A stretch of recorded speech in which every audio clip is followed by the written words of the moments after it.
In the intricate and often chaotic theater of modern society, a silent war is perpetually waged, a war not of overt conflict, but of subtle energies, unspoken challenges, and a fundamental clash of existential paradigms. On one side thrives a cacophony, the loud, the performative, the needy, and the manipulative.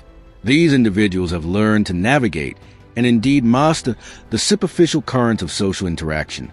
They wield deception, emotional pressure, and the desperate need for validation as their primary currencies, building empires of influence on the fragile foundations of others' insecurities. They are the players in a game with rules they themselves have written, a game designed for their benefit.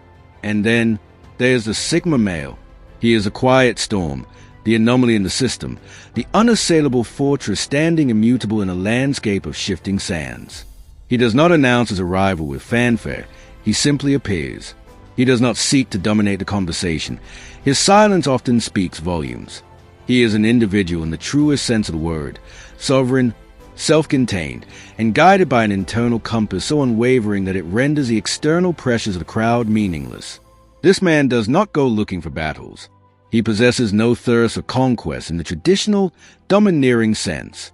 Yet, there is a profound and inevitable consequence to his very existence, the systematic and effortless dismantling of a specific, fragile type of person.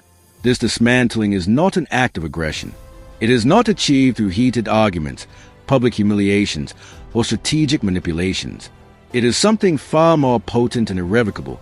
It is an existential negation. The Sigma male, by merely being who he is, becomes a living, breathing mirror that reflects back at people their own weaknesses, insecurities, and the hollow core of their constructed identities. For those whose entire sense of self is built upon the approval, control, and energy of others, this reflection is terrifying. Without lifting a finger, without raising his voice, the Sigma male causes these weak personalities to self-destruct. He starves them of the very sustenance they need to survive: attention, reaction, and validation. He is a calm in the center of their storm, and in his tranquility, their chaos is revealed for what it truly is: a desperate, futile performance.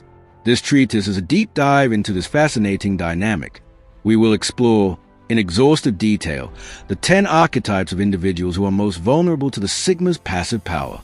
We will dissect the psychological mechanisms at play, illustrating how the Sigma's quiet independence, sharp mind, and refusal to bow to pressure serve as a weapon against which the tools of folly are utterly useless. If you have ever wondered why certain people seem to resent you, fear you, or inexplicably crumble in your presence, the answers lie within. You do not destroy them by choice. You destroy them simply by being who you are. And that is precisely what we are diving into today. 1. The loud but empty alpha wannabe, a humbling they never see coming. The illusion of force and the substance of presence.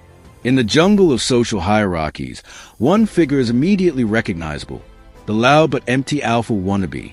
He is a creature of sound and fury, believing with every fiber of his being that dominance is performance to be staged. He enters a room not as a person, but as an event. His chest is puffed, his voice is calibrated to commandeer conversations, and his demeanor is an aggressive assertion of his supposed place at the top of the food chain. He operates on a simple, brutish logic.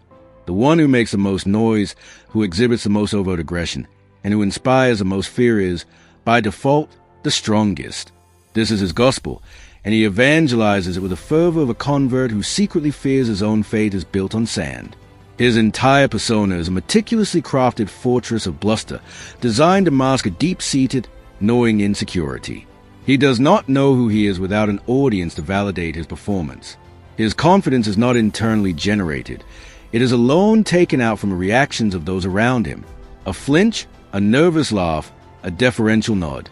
These are the bricks with which he builds his fragile ego. He is a parasite of attention, feeding on the social energy of others to sustain a fiction of his own invincibility. Then, into this carefully orchestrated theater of dominance, walks the Sigma male. The Sigma does not make an entrance. He arrives. There is no performance, no announcement. He is simply there, a figure of calm observation. His energy is not one of submission or challenge, but a profound, unshakable equilibrium. When the alpha wannabe begins his routine, the chest puffing, the loud pronouncements, the subtle or not so subtle posturing. The Sigma's response is perhaps the most devastating weapon in his arsenal. He is unimpressed. He does not engage in the dominance game. He does not try to out-alpha the alpha. To do so would be to acknowledge the game's validity, to step onto the wannabe's playing field and accept his rules. The Sigma refuses. Instead, he observes with a detached curiosity of a scientist studying a peculiar organism. His calm, assessing gaze takes in performance, but it does not register as a threat, a challenge, or even as particularly interesting. It is, in his eyes, pathetic. This indifference is a kryptonite the wannabe is entirely unprepared for. The wannabe's tactics are predicated on eliciting a response, any response. He expects either submission, which inflates his ego, or a challenge, which allows him to flex his aggressive muscles. What he cannot process is nullity. The Sigma's quiet confidence creates a vacuum where the wannabe's noise simply dissipates into meaningless static. The more the wannabe flexes, the more desperate and obvious his act becomes. The Sigma's silent, self-assured presence acts as a spotlight, illuminating the emptiness behind the wannabe's bravado. People in the room, perhaps for the first time, begin to see the performance for what it is, a sad, transparent cry for validation. The defeat is not marked by a dramatic showdown. There is no physical altercation or verbal smackdown. The defeat is slow, insidious, and psychological. The wannabe feels the energy of the room shift. The attention that was once his by default begins to drift toward the man who isn't asking for it. In the Sigma's quiet sovereignty, people sense a more authentic, more formidable form of strength. The wannabe is left performing to an audience that is no longer watching, his loudness now echoing in a void of his own creation. He walks away not just defeated, but exposed and embarrassingly irrelevant, having been humbled not by superior force, but by a superior presence that he could never hope to emulate. 2. The one who thinks they can tame a Sigma, a losing battle from the outset. The futility of capturing the wind. There exists a particular kind of individual, often armed with a savior complex or a deep-seated need for control, who perceives a Sigma male not as a whole person, but as a fascinating, unfinished project. They look upon his independence and see not strength, but a void waiting to be filled. With their influence, their expectations, their mold, their internal monologue whispers, he just needs a right person to show him the way, or I can be the one to finally make him settle down and conform. This is not merely a miscalculation, it is a fundamental misreading of the Sigma's entire existential framework, and it inaugurates a battle that is doomed before it even begins. The would-be tamer operates on the societal premise that people are malleable. They believe that with the right combination of persuasion, emotional manipulation, guilt, or affection, any individual can be coaxed into a more predictable, manageable form. They see the Sigma's boundaries not as the immutable borders of a sovereign nation, but as temporary fences to be patiently dismantled. Their campaign begins subtly, testing limits, offering helpful suggestions on how he should behave, and probing for emotional soft spots they can exploit. What they encounter is not resistance, but a phenomenon far more perplexing, a profound and unyielding absence of hooks. The Sigma male is already in complete control of himself. His decisions, his path, and his identity are not up for negotiation. He sees the attempts to tame him not as an act of love or care, but as an insult to his autonomy. When met with sweet words, he sees a manipulative intent. When faced with guilt trips, he recognizes the emotional blackmail and simply opts out. He does not fight it, he disengages from it. This disengagement is the core of his defense. He doesn't argue his case or try to explain his nature. He simply withdraws his energy and his presence. The harder the tamer pushes, the faster and more completely the Sigma vanishes. This leaves the controller in a state of utter confusion. Where's the fight? Where's the emotional payoff? Why won't he engage? The answer is deceptively simple, because he doesn't have to. A master himself has no need to seek permission or validation for his own existence. 3. The narcissist who needs a fan club, starved of control and left screaming into the void. The indifference that shatters the mirror. The narcissist is a psychological vampire, an entity whose very survival depends on the emotional and psychological energy it extracts from others. Their sense of self is a fragile, hollow sculpture, meticulously gilded with the admiration, fear, envy, and attention of their audience. They are the perpetual performers on the stage of life, and they require a rapt audience to confirm their grandiosity. Without the applause, the sculpture crumbles to dust. Their entire arsenal, from calculated compliments and exaggerated stories to subtle insults and theatrical victimhood, is designed for one purpose: to secure their position as the center of the universe. Most people are unwitting participants in this play. They either become adoring fans, feeding the narcissist's bottomless hunger for praise, or they become frustrated adversaries whose anger and resistance still provide a form of engagement and, therefore, sustenance. The narcissist does not particularly care if the energy is positive or negative, as long as it is about them. Then, the Sigma male enters the scene. He is the equivalent of an empty theater. The narcissist, accustomed to eliciting a reaction, turns their full performative arsenal upon him. They drop a carefully crafted story of their success, waiting for the Sigma's impressed reaction. They deliver a subtle, backhanded compliment, anticipating a flustered response. They may even play the victim, expecting a rush of sympathy and reassurance. What they receive is nothing: a blank stare, a calm, indifferent silence, a simple, non-committal nod. The Sigma does not argue, he does not flatter, and he does not feed the ego. He is utterly unimpressed. This indifference is a psychological atom bomb for the narcissist. Their tricks, which have worked on countless others, fail to land. There is no energy to extract, no reaction to manipulate. The Sigma's quiet self-containment creates a vacuum around him, and the narcissist's attempt to control are sucked into this void and disappear without a trace. This triggers a terrifying unraveling. The narcissist, feeling their power slip away, will often intensify their efforts. They may become louder, more dramatic, more insulting, or more pathetic. Anything to provoke a response, any response, that they can use as fuel. But the Sigma remains an unassailable fortress of calm. He sees a manipulation for what it is and categorically refuses to play the game. His lack of engagement becomes a mirror that reflects the narcissist's own emptiness back at them.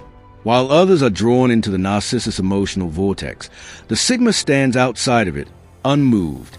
This is a narcissist's ultimate nightmare. Their greatest fear is not hatred or rejection, it is irrelevance. To be hated is to be acknowledged, to be ignored is to be annihilated. For the one who lives for status symbols, stripped of their illusory armor, when price tags lose their meaning. In a world obsessed with surfaces, the status-driven individual has built their entire identity upon a foundation of material possessions. They are walking catalogs of luxury, their worth quantified by the price of their watch, the make of their car, the label on their suit, and the zip code of their home. They operate under the core belief that these external symbols are a direct reflection of internal value. They expect, indeed, they demand, that others be impressed, envious, and deferential based on this curated display of wealth. Their social strategy is a simple transaction. I display my status, and you grant me admiration and respect. This strategy works remarkably well in a society that often conflates net worth with self-worth. They are used to people being drawn to them for their possessions, seeking association for the reflected clout. Their confidence is borrowed from their bank statements and the logos they wear. The Sigma male fundamentally invalidates this entire worldview. He is a living embodiment of the principle that substance will always trump symbol. When the status-driven individual performs a ritual of flexing, the Sigma's reaction is not awe or envy, but a profound and genuine lack of interest. He does not scorn the possessions. He is simply unimpressed by them. A luxury car is, to him, a mode of transportation. A designer watch tells the time. A sprawling mansion is a place to live. He evaluates people on a completely different set of criteria: character, intelligence, integrity, self-reliance, and depth of thought. The moment the status-driven person realizes that the Sigma does not care about their symbols, a deep-seated panic begins to set in. Their entire social interface has short-circuited. They try harder, perhaps mentioning the cost of their recent renovation or the exclusivity of their club, but each attempt is met with the same calm indifference. This forces a question they have spent their entire lives avoiding. Without my possessions, who am I? 5. The entitled leech, starved of the handouts they consider their due. The refusal to enable dependency. The entitled leech is a monument to unowned privilege. They navigate the world with an open hand and a closed mind, operating under the delusion that the universe and everyone in it owes them something. They expect effortless rewards, unearned respect, and constant favors. Their sense of entitlement is a bottomless pit, perpetually hungry yet never satisfied. They demand, they complain, and they manipulate, all while contributing nothing of tangible value. They are masters of guilt-tripping, emotional blackmail, and playing the victim, expertly leveraging social obligations to get others to carry their burdens. Most people, conditioned to be polite or to avoid conflict, enable this behavior. They give in to the demands, rationalizing it as being nice or helping out, all the while feeling a quiet resentment as their own resources are depleted. This compliance is the fuel that powers the leech's engine. The Sigma male, however, is the embodiment of a hard stop. He does not feel obligated to cater to anyone's delusions.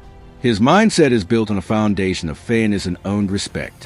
When the entitled leech approaches with their hand out, expecting a handout, the Sigma's response is not to argue or to try and reason with their warped worldview. He simply says no, or more often, he simply disengages and withdraws his energy entirely.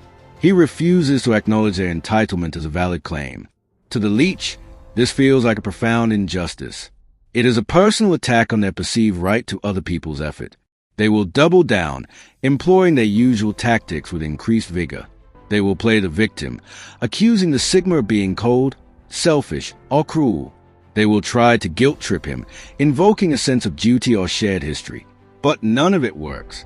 The Sigma's boundaries are non-negotiable. His philosophy is simple and ruthless. If you want something, earn it. If you bring nothing to the table, do not expect a seat. 6.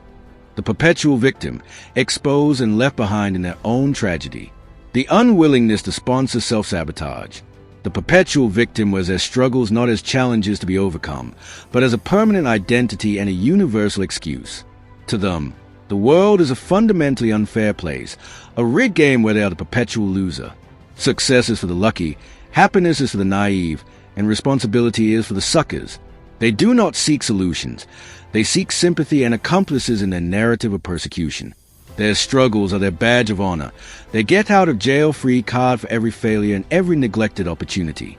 Many people, out of a misplaced sense of empathy or desire to be supportive, become enablers to this cycle of self-sabotage. They coddle the victim, tiptoe around their negativity, and offer endless second chances, inadvertently reinforcing the very behavior that keeps the victim trapped. The Sigma male brings this cycle to an abrupt halt. He possesses a profound understanding of a fundamental truth. Life is not fair, but strength lies in how one responds to that unfairness. He will not argue with the victim's worldview, nor will he pity them. He simply refuses to participate in their theater of helplessness. He offers no sympathy for self-inflicted wounds.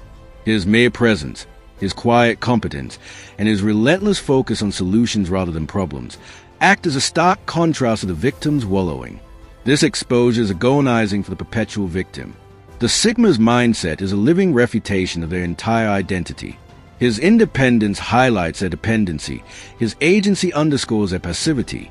The victim mentality is a parasite that cannot survive without a host, and the Sigma refuses to be that host. When the victim realizes that the Sigma will not rescue them, will not enable their excuses, and will not join them in the mud of their self-pity, they are faced with a binary choice: rise to the occasion and take responsibility for their life, or stay behind in the misery they have curated. 7. The attention-seeking contrarian, starved of the spotlight they crave. The surgical dissection of neediness. Some individuals do not argue to discover truth or defend a principle. They argue to be seen. The attention-seeking contrarian is a creature of opposition for opposition's sake. They thrive on the energy of disagreement, deliberately adopting the most extreme, ridiculous, or provocative stance in any conversation simply to stir the pot and place themselves at the center of the ensuing drama. For them, the content of the argument is irrelevant. The reaction it provokes is everything. They feed on the outrage, the frustration, and the emotional engagement of their opponents. They expect a reaction. It is the currency they trade in. When they launch a provocative statement, they anticipate a heated debate that will keep them in the spotlight for the duration of the interaction. The Sigma male, a master of discerning intent, sees this game for what it is: pure, unadulterated neediness. He recognizes that a contrarian does not believe in their own words. They are simply tools for extracting attention. The Sigma's response is tailored to be lethally effective. Most of the time, he will offer the contrarian their greatest fear, indifference. He will not take the bait. He will listen, offer a quiet, dismissive look that communicates, "I see your game, and I'm not playing," and then simply move on. He offers no argument, no emotional reaction, nothing to feed on. This is a fate worse than losing a debate for the contrarian, as their entire existence is predicated on engagement.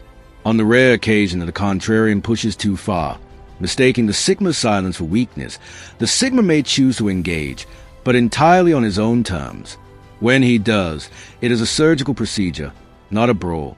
There is no raised voice, no emotional investment. He employs cold, brutal, irrefutable logic to dismantle their argument, piece by piece, exposing the flimsy foundation and the lack of genuine conviction behind it. The contrarian is left scrambling, not because they care about being wrong, but because they have been exposed as a fraud who never believed what they were saying in the first place. 8. The insecure bully, silence without a single word. The annihilation through apathy. The insecure bully is, at their core, a paradox, a tyrant built on a foundation of fragility. Their entire identity is a performance of power designed to mask a deep, abiding sense of powerlessness. They need people to fear them, to react to them, to acknowledge their dominance. Their intimidation tactics, whether verbal, physical, or social, are not signs of strength but admissions of weakness. They are a vacuum of confidence, trying to fill the void by stealing the sense of safety from others. Bullies operate on a simple feedback loop. They act aggressively. Their target reacts with fear or anger, and this reaction confirms the bully's illusion of power. Most people either cower, which inflates the bully's ego, or fight back, which give the bully a conflict through which to prove their dominance. Both responses feed the beast. The Sigma male breaks this loop in the most devastating way possible. He refuses to acknowledge the bully's power at all. He does not cower, for he is not afraid. He does not fight back, for he does not recognize the bully's authority to initiate a conflict. To the Sigma, the bully is not a threat. He is a triviality, a nuisance to be ignored. When confronted with posturing or intimidation, the Sigma's response is a calm, assessing gaze that communicates not fear, but pity and mild amusement. He sees a desperate child behind the aggressive mask. 9. The self-appointed puppet master, played at their own game, the trap of their own design.